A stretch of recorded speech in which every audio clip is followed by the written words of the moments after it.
बेळगाव जिल्ह्यातील खानापूर तालुक्यात डीसीसी बँकेच्या संचालक पदासाठी निवडणूक होणं जवळजवळ निश्चित झालंय. इथे दिग्गजांमध्ये थेट सामना होणार असल्याचं सर्व चिन्ह दिसून येत आहेत. माजी आमदार तसेच सध्या डीसीसी बँकेचे संचालक असलेले अरविंद पाटील हेच आमचे उमेदवार असल्याची घोषणा माजी मंत्री भालचंद्र जारकीहोळी यांनी उघडपणे केली असून त्यांनी आधीच खानापूरमध्ये अरविंद यांच्या समर्थनार्थ प्रचाराची एक फेरी पूर्ण केली आहे.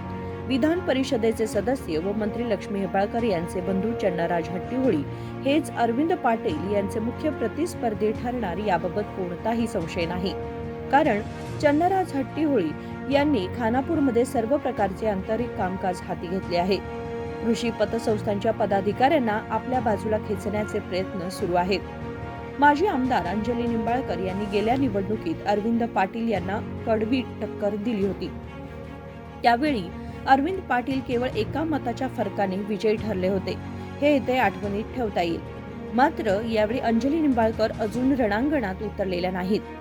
त्यांची भूमिका रहस्यमय असून त्यांनी जर स्पर्धा केली तर खानापूरचं राजकारण पूर्णपणे बदलू शकतं.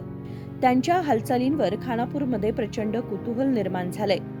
जर अंजली निंबाळकर स्पर्धेत उतरल्या नाही तर अरविंद पाटील आणि चन्नाराज हट्टीहोळी यांच्यात प्रबळ लढत होणार हे निश्चित. विजय मिळवण्यासाठी दोन्ही बाजूंनी सर्व अस्त्रे वापरली जाण्याची शक्यता आहे.